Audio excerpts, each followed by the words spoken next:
Well, welcome to the Telemedia News in 10, episode 20, with me, Jarvis Todd, now using a Blue Yeti microphone for professional sounding vodcasting.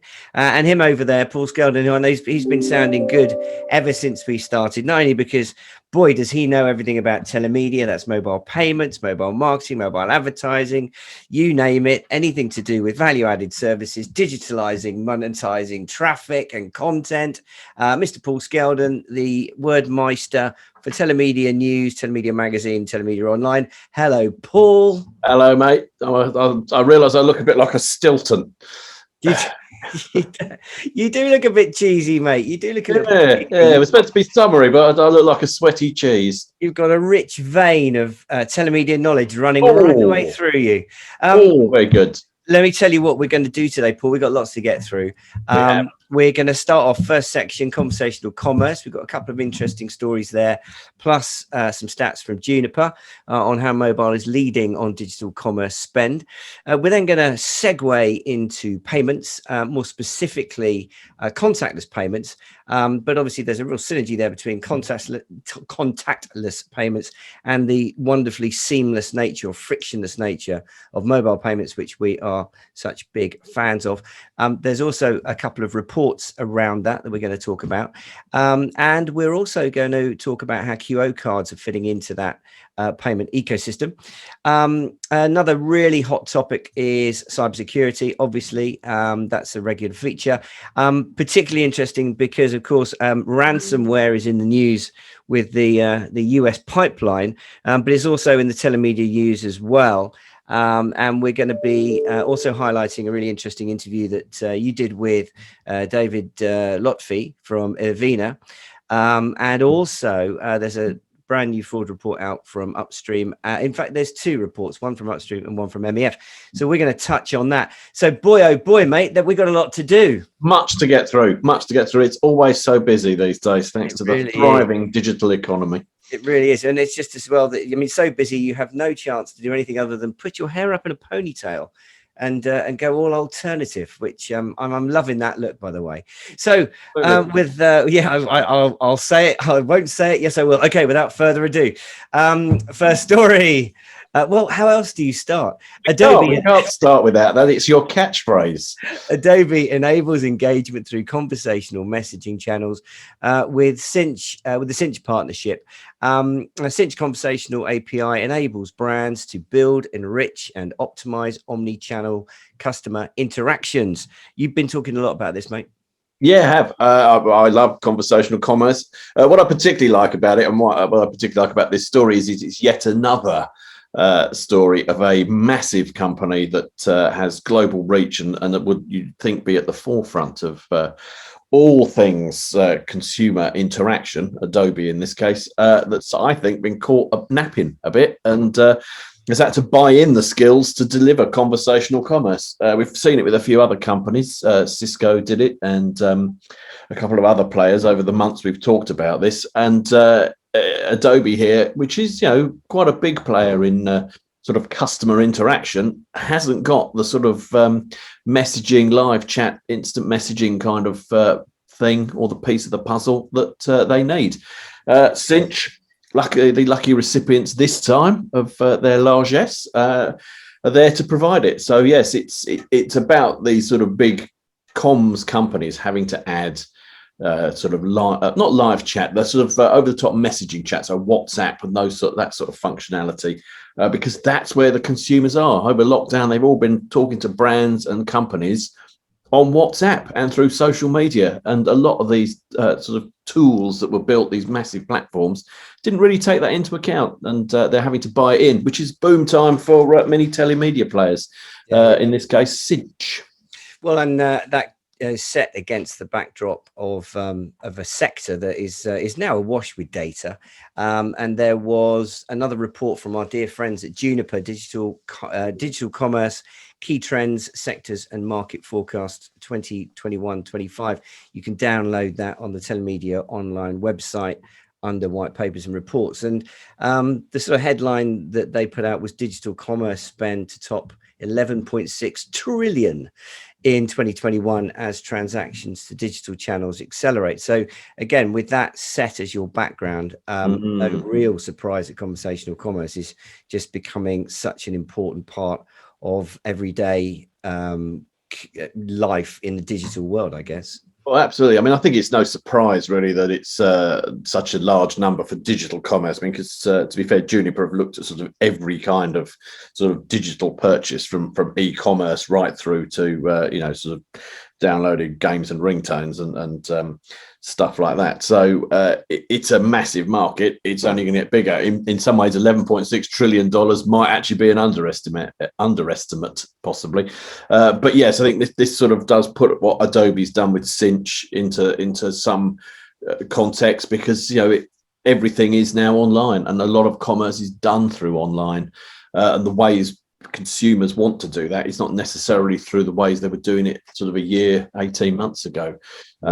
So yes, for the telemedia companies, messaging companies that form a big part of what we cover, this is a great opportunity because they're the ones with the technology to do this.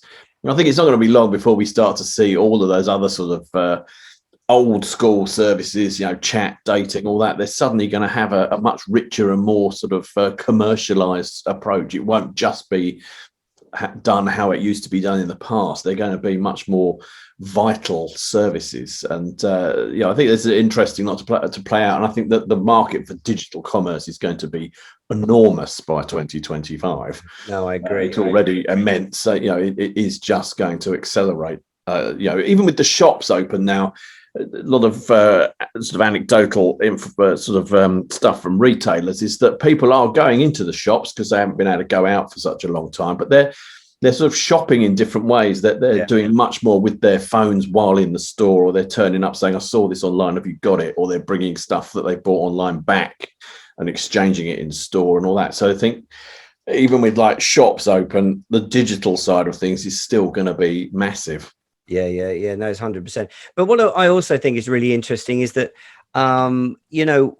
the comparison with the amount of market information and data that was available to the industry and to many industries, 10 years ago is just a fraction of what's out there now. I think we're really lucky to have companies like Juniper putting out such useful information because, for example, not that long ago, we were talking about conversational commerce as being, something that's coming soon and something that, maybe people should keep an eye on. And now it's just sort of every week, another example of how that sort of mindset is being deployed and becoming an everyday sort of part of everyday strategy in the telemedia world. On that note, I mean, I would say that it is, again, very well worth going back through the archives of the white papers on telemediaonline.co.uk, because I noticed not even that long ago, Juniper did also put out a really good report, how conversational commerce will make its voice heard. And that's about 2 months old now, but some really good data in there. But again, for a lot of companies that might think, oh, well, it's a bit of a buzzword, we'll wait and see. Well, I don't think you should be waiting and seeing too long. But thankfully, if you go to our website and Juniper as well, you will find plenty of information to get you up to speed with what conversational commerce really means and how you should be jumping on board. So listen, let's move on. We've done conversational commerce. Now, as always, we're all about payments. We're all about seamless, frictionless payments. One of the main reasons why we champion DCB, one of those benefits that we feel online, on mobile consumers like it and should be liking it more, and why merchants should be adopting it. But you took a slightly different approach this week by looking at a story which focuses on contactless, which is all part of the same great big wonderful family. And the headline was, the big issue accelerates move to cashless payments as vendors armed with contactless technology see 30% increase in sales. And I would also just say, before you crack on with this, Paul, I remember we were talking not that long ago about charity donations, and I think you sort of almost flippantly said, oh, it won't be long before people are waving mobile devices around at people in the streets. And how right you were, oh wise one. Absolutely. I mean, yes. I mean, I think we need to sort of address before we sort of delve into this is that DCB, I think, is increasingly going to be part of contactless payments. It will just be one of the choices the consumer has as to how they pay. The contactless part, I think, is a given, particularly post-COVID. It's already taken off with cards, but I think, waving your phone about to pay for things is certainly what people kind of under 35, I think, do routinely. And the big issue has clearly recognised this. And what I think is interesting is not only that they did it because it's a sort of step towards where we all see the future of payments being, but it actually led to a fairly significant increase in big issue sales. Well, I don't know about you. I can't remember the last time I had cold, hard cash in my pocket. Yeah, exactly. And if I can't pay cash, contactlessly or cashlessly in one way, shape or form, I don't tend to do it. So I think, this is clearly demonstrated I'm not alone in that. If people are even sort of donating and buying the big issue from vendors in the street using cashless and contactless technology. With that 30% increase in sales, it's a massive, really. In such a short amount of time. They've only recently introduced it. So clearly the future, and expect to see this everywhere. Well, I agree, but it's interesting when you talk to DCB payment gateways that are pitching the merits of DCB to big brands, and there's always that issue with, but it's more expensive than the credit card or whatever. But the pitch that you are going to engage and increase your sales, when you talk about 30%, I mean that vastly outweighs. I mean, what other way are you going to just immediately turn on a 30% sales increase? And it just goes to show, you've got to be where the consumers are when it comes to providing an option that they ideally are going to want to use. And the more people that use DCB, the sort of lower that price point, that sort of fee has to be, because at much bigger volumes, it's much easier for network operators to more cost effectively provide carrier billing. So yes, I think also the other argument is it just onboards a whole new load of people. So yes, it costs you more, but it's you're getting a proportion of money you wouldn't have got. So it's massively interesting subject and an interesting way to pay, and really popular all over in other parts of the world as well. Well, I was just going to say that actually, because I think we talk about the merits of taking and deploying mobile marketing and mobile payment technologies into emerging markets, particularly underbanked or unbanked markets. And there was a really nice quote in that story which said it illustrates how mobile tech can drive digital and financial inclusion. Which I really think holds true when you're talking about particularly those emerging markets. And I know that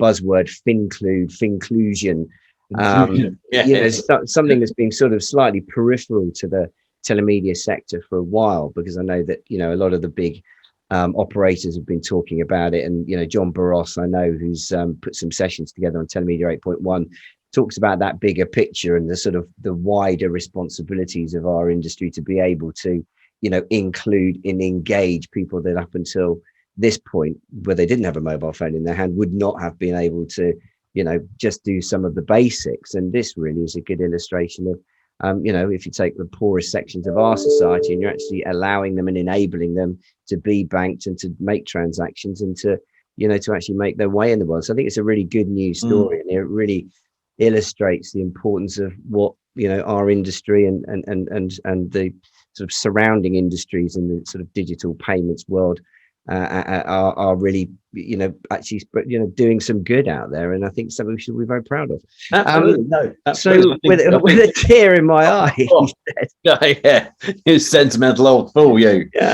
So, I mean, on that same story, there was another story which backed it up: contactless payments to double to 1.6 trillion by 2024. And this was some data presented by buyshares.co.uk that said contactless payments are expected to continue rising worldwide and hit 665 billion transactions in 2021. And the impressive growth is set to continue in the following years, with the total value of contactless transactions doubling up and reaching over 1.6 trillion by 2024. What I wanted to just say about that was that what really struck me as interesting was that LATAM was identified as where the real surge is going to be. And there was a stat in there that said that figures are forecasting that it will soar. Contactless payments will soar by 851%. But by 2024, in that's just in LATAM. So I had a Zoom call with one of the major players who I think is going to get involved in world telemedia, who was extolling the virtues of Latin America, and I did explain to him that it's been for a long time a region that's really been high on everybody's agenda, but it's actually quite difficult to do business in Latin America unless you've got local partners. So watch out for more Latin American content and more Latin American delegations, I guess, at World Telemedia in Marbella, which is coming up in October. Absolutely. And I think the one thing about this is that they're massive figures, and that's very interesting. Contactless being really popular and increasing, so probably not so much of a surprise. I think sort of we've been kicked into doing that, and it's accelerated uptake of it because of the coronavirus. What's interesting, I think, is the other story allied to this, which we're also going to cover, is about how QR code based payments are also surging. Set to be worth $2.7 trillion by 2025. QR codes just keep getting written off as old-fashioned, old tech, really boring, but they keep cropping up as a really useful way to do stuff. I love them. I love them. And to just click, scan a code, pay through DCB or whatever your chosen payment mechanism is. Really easy, really simple. I've recently been doing a lot of stuff for the Department of International Trade, funnily enough, about Japan, about selling things in Japan, and they love QR code payments. It's everywhere. All the websites, all e-commerce is fired by QR code scanning initiated payments. All over the shops. It's everywhere, and they're a really sort of advanced, tech savvy world. You think, this is the way to do it, and you can do anything with a QR code. You can get information, you can pay, you can do all sorts. So I think that's contactless, not so much of a surprise. QR codes, big surprise. Yeah. Although not a big surprise to me, because as you know, I'm a technophobe, so I really like the old-fashioned QR thing. Simple. Well, I don't even think they're old-fashioned. When we used to go, when we went to one of our World Telemedias, we had a badge with a QR code. We could be scanned, and people could get access to I think our website or the show preview or show guide. I think all those years ago. Yeah, so there you go. So from QR codes being big in Japan, one of my favorite old 80s tracks, we're gonna move into something which we don't like too much of, but unfortunately we have to face up to it. It's just like childbirth and death, I guess, and having your teeth taken out. It's the painful truth that is that fraud is alive and well and flourishing, not just in our industry, but in many, well, pretty much every digital sector. So no surprises that we have to speak about some fraud issues. And as I said earlier on, quite timely in that the story you put out was the scale of ransomware challenge during lockdown revealed 43% of businesses fall victim. This was a Hiscox cyber readiness report 2021, and of course ransomware is in the news this very day as the Colonial Pipeline in the US is being hit by exactly that. So what were your feelings about that? Well, we've done quite a lot about sort of cybersecurity and the sort of rising threat of sort of cyber crime, particularly impacting consumers, because more of them are doing digital online stuff because of coronavirus and the lockdown. It's seen a massive sort of rise in fraud. What's interesting about this is that sort of cyber attacks and ransomware and all the other things they're doing to consumers, they're also now doing to businesses. So it's sort of, you might well be as a business affected by your consumers being hit by fraud, or fraudulent sort of consumer transactions affecting your business, but also as an actual business, your own systems are likely to be impacted by ransomware and other sort of cyber nasties, and it's grown phenomenally. And I think sort of it just brings the spotlight onto the fact that this whole area of cybersecurity, whether it's business to business or consumer business focused, is becoming really, I'd say, a big problem. It's just a big sort of thing that just sits there, bothering everybody. And it needs to be sort of front and center of everyone's considerations when they're launching and running services and running their own business, I think, which is sort of what our friend David at Avena told me in our Meet the People interview. Yeah, well, I mean, I was just going to say, I mean, one of the things that, if you look back probably between, I don't know, maybe 3 or 4 years, you know, I think Avena were one of the first, Avena and MCP, probably one of the first ad monitoring stroke cyber anti-fraud companies to come into the market, and obviously Impello as well. But I mean, since then, we've seen a you know, a huge increase in the number of key players that are becoming key partners from the world of cybersecurity. And on the one hand, you could say, well, that's, you know, dreadful because it represents a terrible problem. But on the other hand, especially reading some of the data and some of the reports that they put out, it seems as though, you know, these guys are doing an incredible job and really helping the incumbent players not only protect their own businesses, but protect their consumers as well. And I think as an industry, we're really, you know, we're as proactive as anybody, if not more proactive. And I mean, I thought the interview with David who was really interesting. And one of his great quotes in that was, our position is that fraud will never completely go away, but it can be managed to the extent that fraud simply joins a list of action items that need attention. Indeed, with the right DCB partner, fraud needn't increase complaint management costs and sabotage new business. The proper management of fraud can itself be turned into a source of competitive advantage. So in other words, you know, we're seeing it just the other day. Telecoming, I think, put out a press release to talk about their partnership with the anti-fraud provider. And that's what the operators want to see in order to give them confidence to be working with payment gateways particularly. Obviously, there's KYC issues in there as well. But I really feel as though we are very lucky as an industry that it's been accepted that this is an important part of, you know, the survival and the growth of the industry, rather than be looked at as a negative. In many ways, it can be seen as offering a competitive advantage if you're taking it seriously and if you're working with the right partners. Absolutely. In the interview, David goes on to sort of say about how one of the things he loves about working in sort of fraud prevention around sort of DCB is that it does actively inspire innovation, and it constantly moves the industry forward. And you know, I think this is a really great way of putting it and a great way of looking at it. And I think it's something that we've seen. There are, you know, quite a few providers of sort of fraud protection and fraud partnership. You know, mentioned a few of them there: MCP, Upstream, etc. You know, and of course Avena. But they're really good companies, and they're founded by sort of DCB and value-added service enthusiasts and experts. So they've really sort of carved out a whole new section of the industry, and they do an exemplary job. Yeah, many other sectors could really learn from these guys. Yeah, you know, they really are. That, you know, if I had a hat on, I'd take it off to them. I can, yeah. Well, I'm surprised you haven't brought your any sort of. That was an ideal opportunity for a prop there, and I've blown it. Yeah. Well, whilst we're bigging up Avena, I just ought to also say that if anybody has not seen their Fraud Observer newsletters, I'll definitely go on their website and get onto their mailing list, because there's some really, really good stuff comes out in that. And I think this very day, in fact, well, yesterday it came out, and they announced, we should just give them another bit of free promotion, that they've got a new product called Traffic Screener, which they claim is providing the key to mastering traffic monetization. So a big claim there, but I wouldn't put it past them, because, as I say, we think they're a red hot company.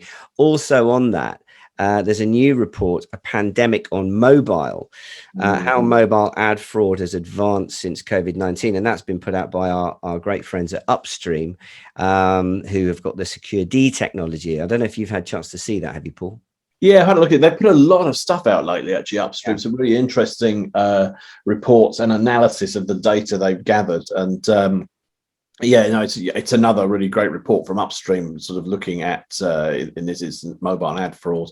There's such a lot of that about as well currently, and it's really clever how the fraudsters do it. Actually, coming up in the next issue of Telemedia magazine is a sort of an excellent sort of description of the models that fraudsters use to perpetrate ad fraud, and indeed how you can stop it. But yeah, so some of the stats from that report, I mean, 1 in 6 mobile users conducting a transaction had malware on their device. And that's terrifying, isn't it? Yeah, it's massive. Yeah, hideously so. 1.3 billion could have been lost to fraudulent activity had the purchase attempts not been blocked by the likes of Upstream and its Secure D technology. So yeah, there's a lot at stake here. I imagine, many hundreds of millions, dare I say, probably is being lost because it isn't being picked up because you can't pick up all of it, and some of it is quite sophisticated. But yeah, thanks to people like Avena and Upstream, we do have these people on guard, as well as someone who's over the back of my house, it would appear, now using some sort of electric tool. I do apologise. No, don't worry, mate. I can't, because you haven't got a blue Yeti microphone, so I can't actually hear it, mate. So what I would also say is if anyone out there is not a connection of mine and they'd like to connect, please do. In which case you could see that this morning, one of our posts, or my post, sorry, was about this report, and we put a couple of comments up there. And I think before, well, the last time I looked was about 12 o'clock, so it's been up there for about 3 hours. We were all well over 1,000 views on that. So, if you were in any doubt as to where the interest levels are, that is proof, I think, that the industry is active and enjoying and benefiting from talking through the problems that are represented by fraud and all the other bad behavior that goes on out there. I just give one more name check, actually, because our friends at Mobile Ecosystem Forum, MEF, also put out. Yes, they did, didn't they? Yeah, their DCB fraud working group put out a new report just recently, combating fraud in mobile content. And again, go to the relevant section of telemediaonline.co.uk. Other telemedia websites simply are not available, and you'll find plenty of white papers up there. It's really becoming a useful resource. And we've also got a corresponding section at telemedia8.1.com, the virtual event that isn't really a virtual event. It's so much more.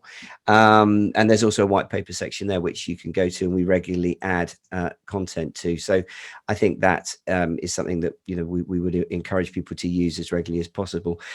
Mate, I think we've raced through and been we've done it in record time. It must be your blue Yeti. I think it is.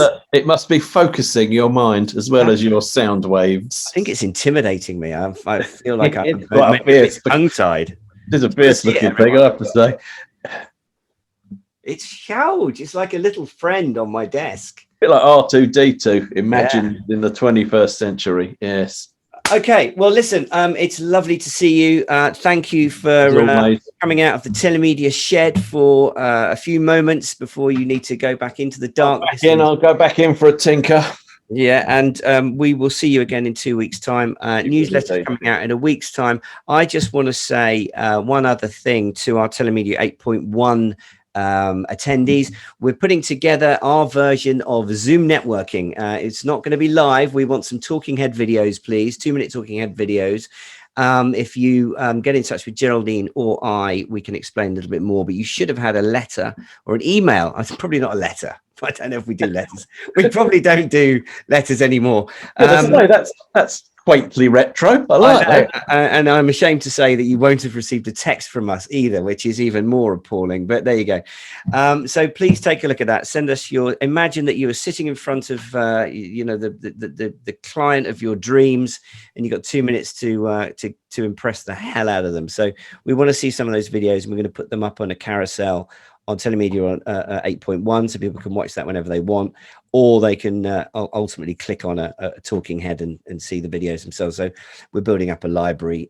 Is there a prize or certificate in the post for whoever gets the most views? I think there will be. Yeah, there will be. And in fact, on that, we're going to issue some prizes and some upgrades to some of the wonderful supporters that helped us celebrate our 6-month anniversary by bigging us up on LinkedIn. So I'll get round to that this week, and we'll maybe do an announcement the next Telemedia News in 10 episode. What? 21 for 2021. So we're celebrating our 20s. Okay, so that's it. Without further ado, it's time to go. Absolutely, yes. Nice to see you, everybody. Nice to see you, everybody.